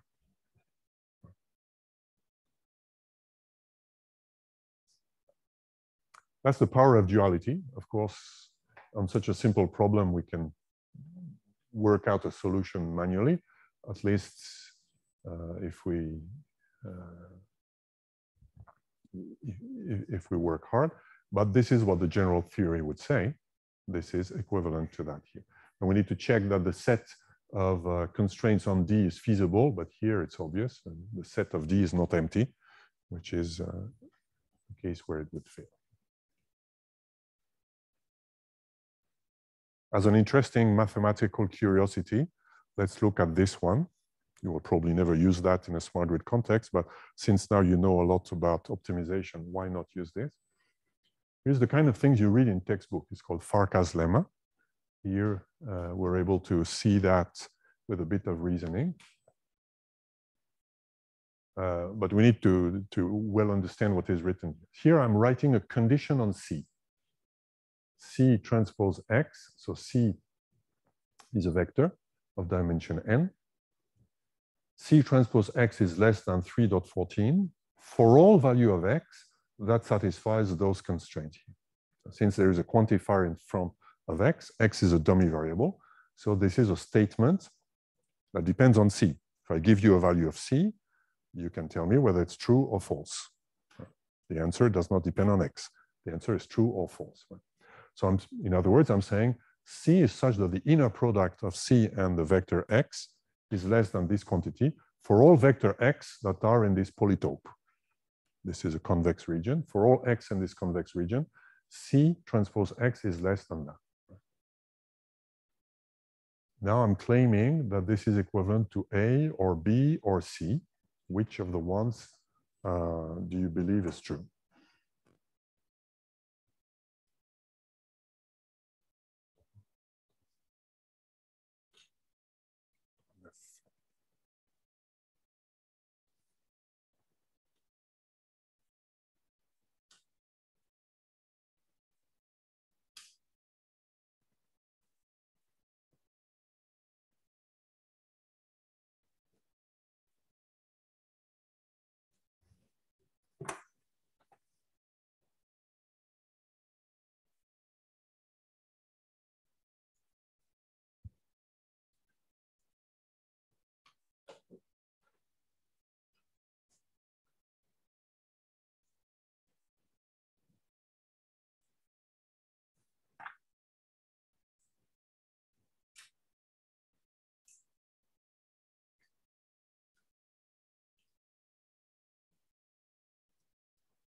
I close the poll in a few seconds.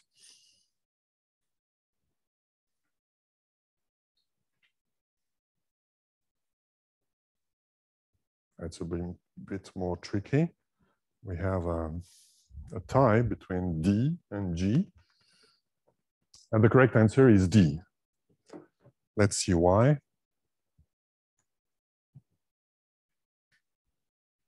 Well, the first is clear, right? Saying that this number 3.14 is larger than all values of this for all X. This is equivalent to saying that 3.14 is larger than the max of all those values for all X. Now, C is fixed in this statement. I optimize over X. I take the max, and this is the same as that. So A is equivalent to that. That's what we've seen today, and that's the major starting point of all these techniques here. Now, B is a bit more technical. B is just the dual program. If I take this saying that 3.14 is larger than this max of this, I can transform this maximization problem into a minimization problem. And the minimization problem I will obtain will be minimizing B lambda subject to those constraints here. And we know also that saying that this is larger than equal to a mean means this is larger than equal to one of them here, which is saying there exists lambda. So this is equivalent by that using two steps. First, we replace max into this dual problem, and the dual problem, once we have a mean inequality, means there exists, which are the trick we used to solve these bilinear constraints. So this trick is called Farcaslemma, and it is sometimes presented as a first step in understanding linear duality. What I've shown here is that we don't need to know all that zoo of intermediate results. The only thing you really need to know to be well equipped for duality in the rest of the life is Boyd and van den Berg's problem. That solves all those cases. Voila, I think we will perhaps do a break. Yeah. This one?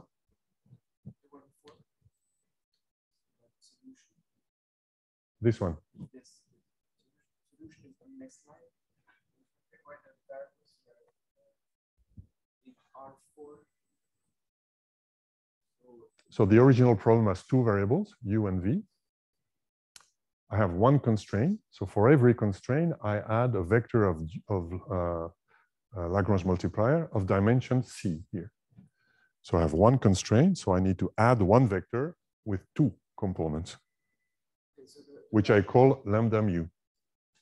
Yes, and why are they?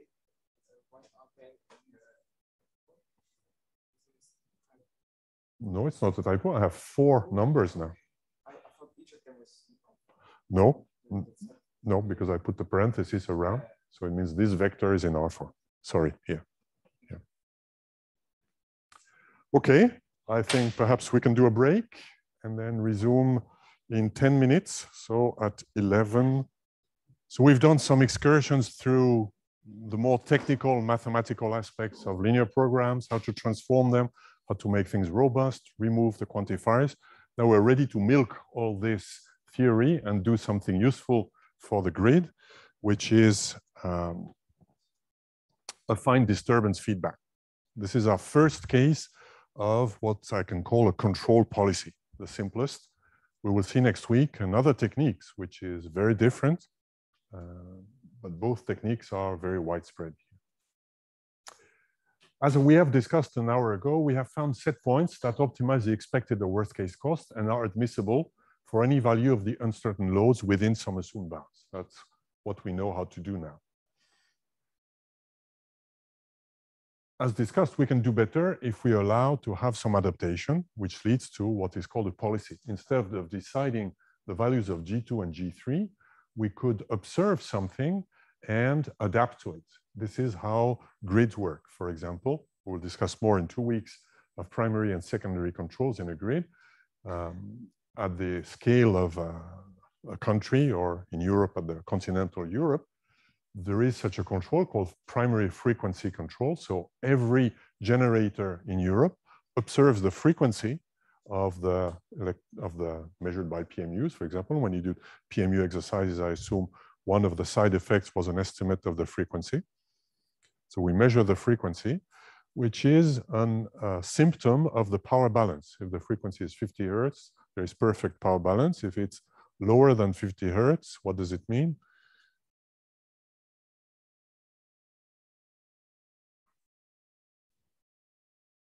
Power generation is under Yep.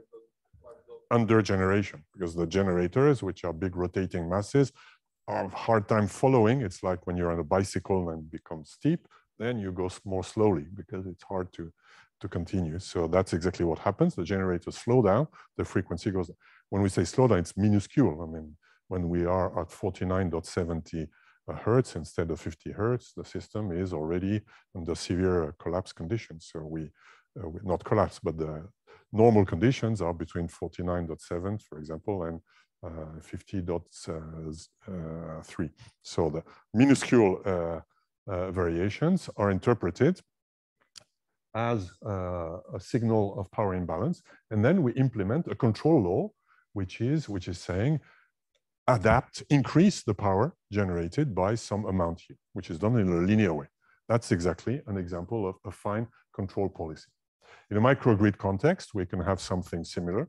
In a microgrid that's fed, for example, by batteries, the frequency does not mean anything because the frequency means something if you have rotating masses. If you have diesel generators or gas turbines or hydropower plants, when there is more power being consumed, then the rotating masses slow down. So that's how you feel it. If there is no rotating mass, the frequency means nothing. A power grid that's completely fed by DC inverters, so like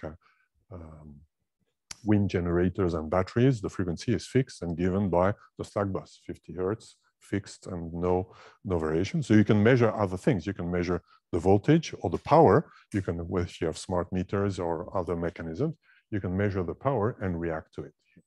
So we will take this as a simple example here. Let's assume in this microgrid here, the generator G2 is adaptive. Instead of being fixed, it's adaptive and has a control law of this form, for example. G2 is equal to some fixed quantity plus a gain times the disturbance that we measure. That's perhaps the most simple form we could have. Very often we'll have more indirect forms, but that will help us understand how it works very easily.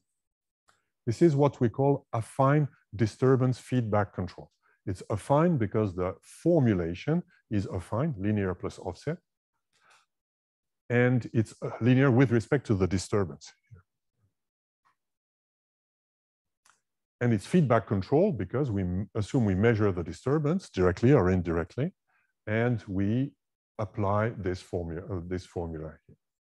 This can be applied by when it's primary frequency control, it's part of the hardware of the generator.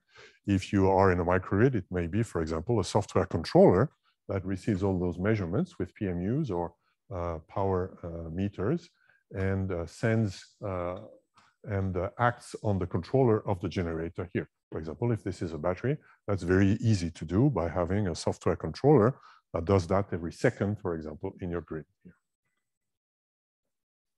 So this is what we call affine disturbance feedback control. Is the simplest form of control.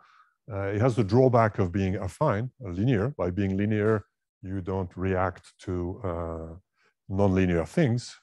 Optimal control very often is threshold based. So below something, you should do quasi nothing. When it's above, you should do a big thing. So this has limitations, but it has a benefit. The benefit is that it's quite tractable because what we want to do here is to compute those coefficients. If you think about it, what we did in the previous exercise was setting V2 to 0 and compute U2. That was the control we did before. Now we say, I know the uncertainty and the values of L1, L2. I know the parameters of my grid. I want to compute U2 and V2. That will minimize the cost here.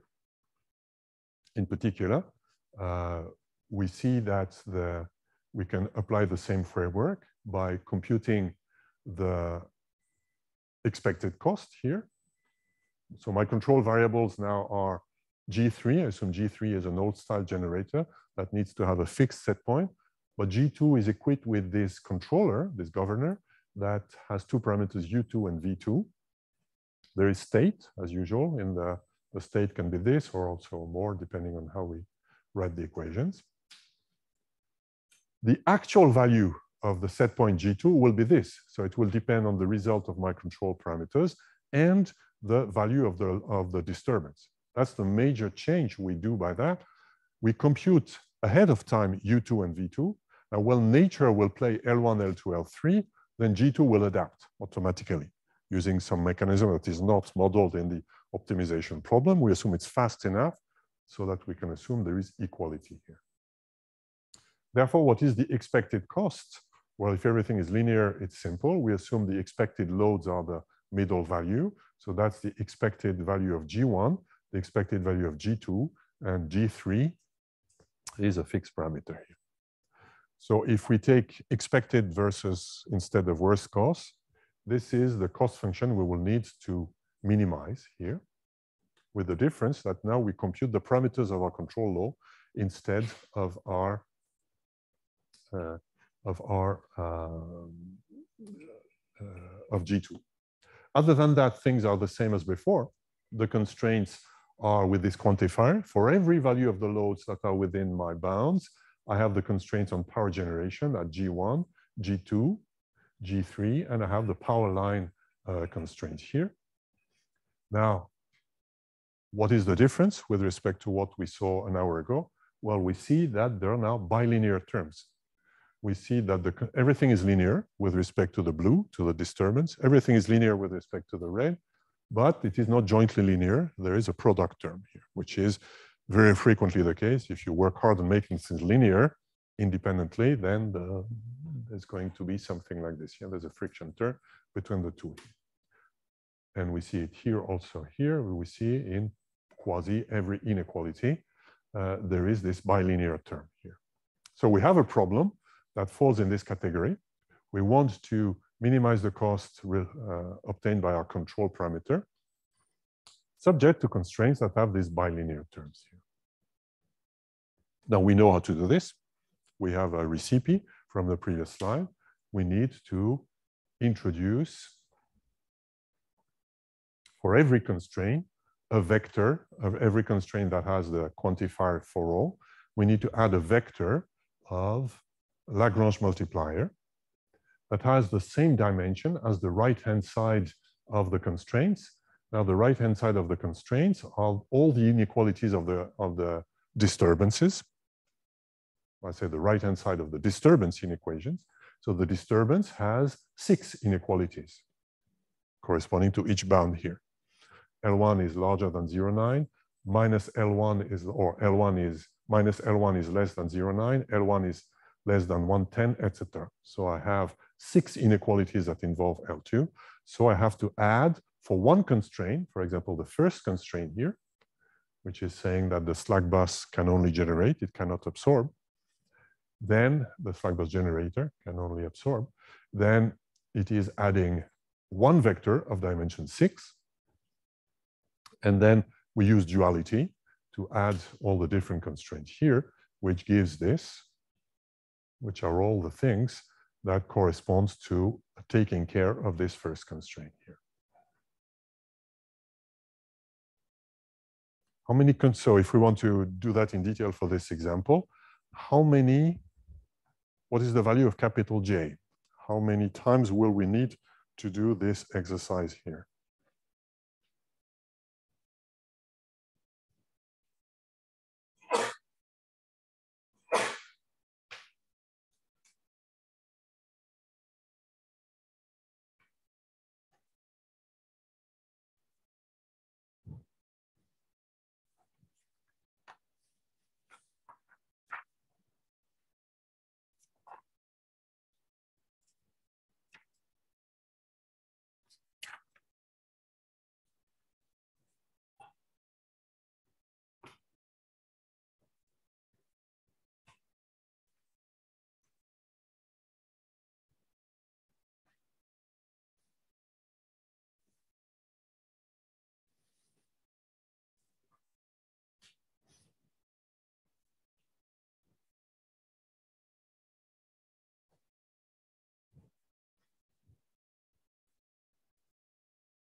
I close the poll in a few seconds.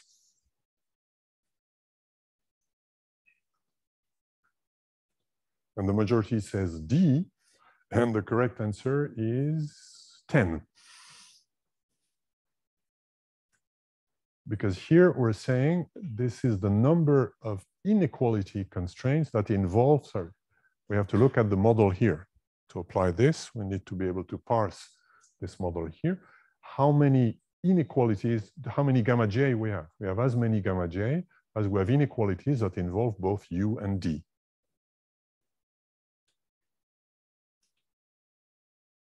So how many do we have? Well, we have to look at all the inequalities where there is red and blue. There's 1, 2, 3, 4, 5, 6, 7, 8, 9, 10. So there are 10 such inequalities.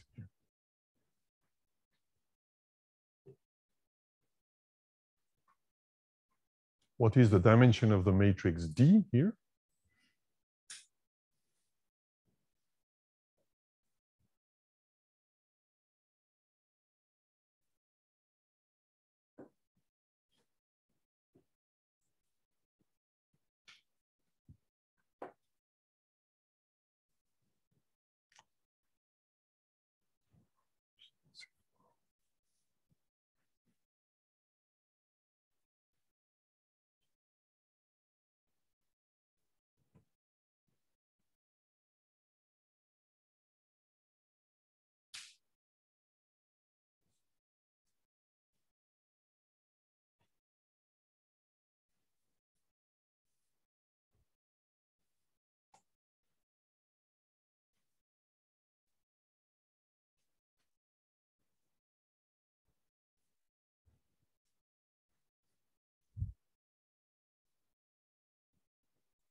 So I look at the poll result and I'm not happy with the distribution of answers.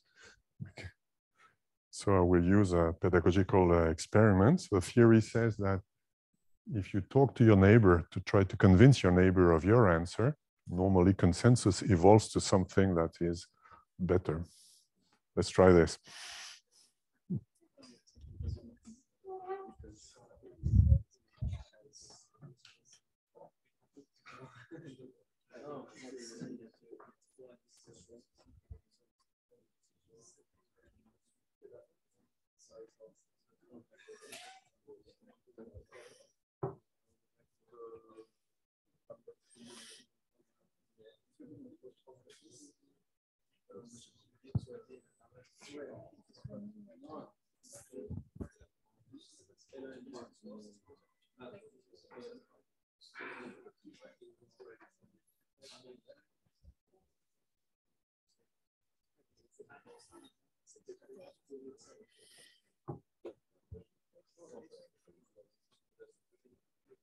So we are considering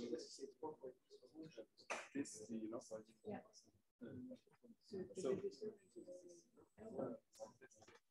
otherwise we just saw the C.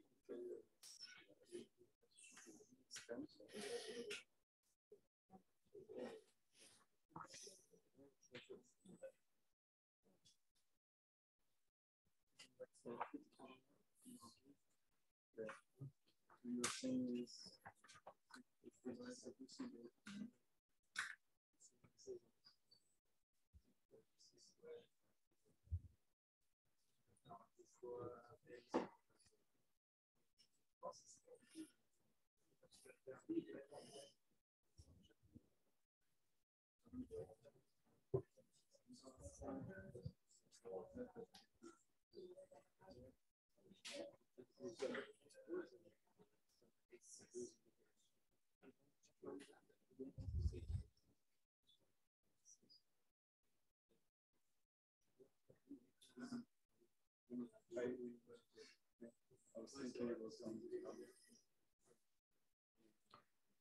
Okay, so please vote again.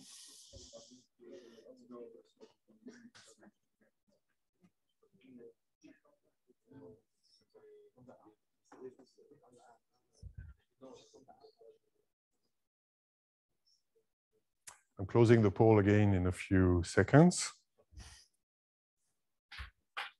Closing. The majority says E, which is still wrong. So but it's better. There is a second minority, strong minority that says C, which is the correct thing. So here, so matrix D is the constraints on the disturbance here. So how many constraints are there on the disturbance? There are, I mean, how many dimensions does the vector D? 3. So there are 3 columns in the matrix because every column corresponds to one variable here. And then how many inequalities do we have? Every row corresponds to one constraint. We have 6 constraints, 1, 2, 3, 4, 5, 6 for every thing that is written here. So there are 6 rows and 3 columns here. By the way, this illustrates perhaps the technical difficulty when we use optimization. We have to code all of this in MATLAB, and that's the painful part. There are techniques for that, YALMIP and so on. We will not use them in the lab because they have their own drawbacks. You need to learn the system. But if you have a big problem with zillions of variables, there is software to go directly from writing the inequalities to writing the matrix. So, but for small scale example, but they have a cost also of use, so we'll not use them in the lab. Last quiz of the module and of the day. If we do all of this now, how many variables do we have?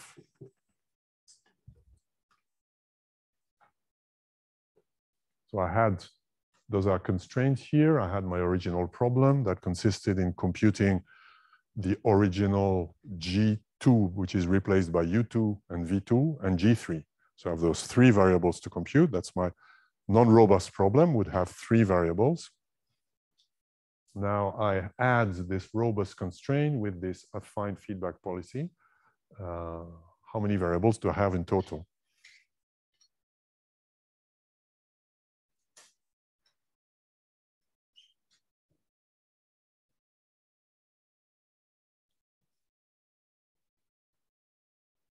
In total, right? The question is how many in total is there now?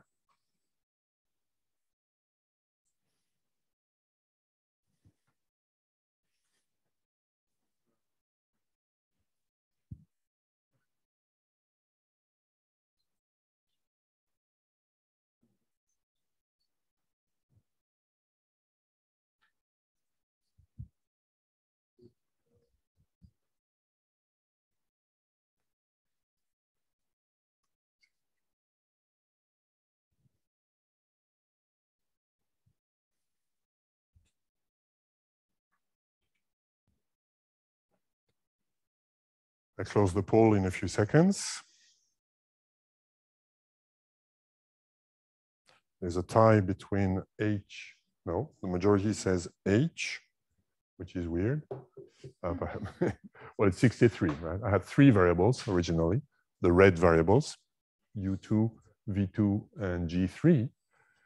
And now I have the lambda, the green variables. I add 6 for, I had 6 for every inequalities, and there's 10 inequalities, so I add 60 in total, which illustrates the power, but also the limitations of this technique.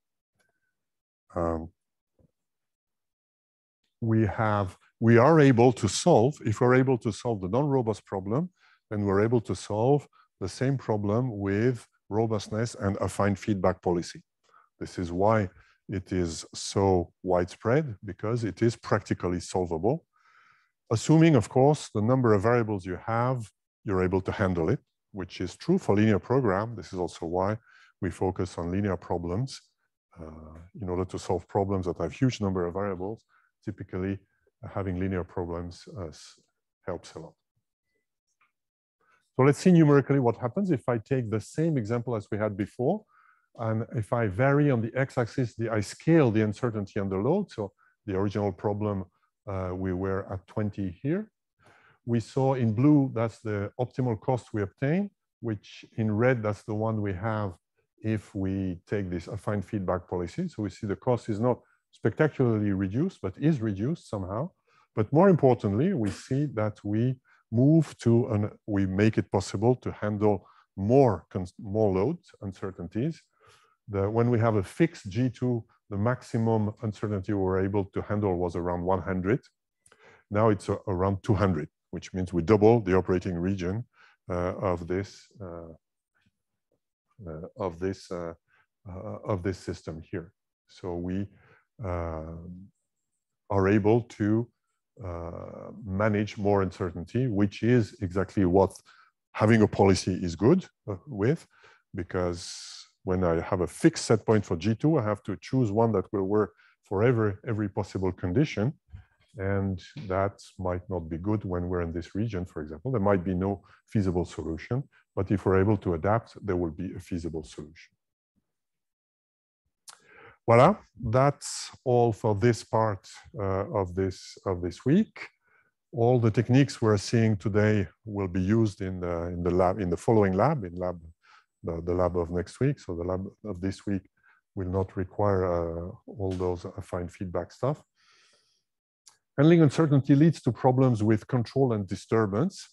And it's perhaps the first thing is to realize the setting, be able to pose the problem as control and disturbance, and reason about the disturbance. Is the disturbance something that will be chosen by nature independent of me? That's typically what happens when we call it a disturbance.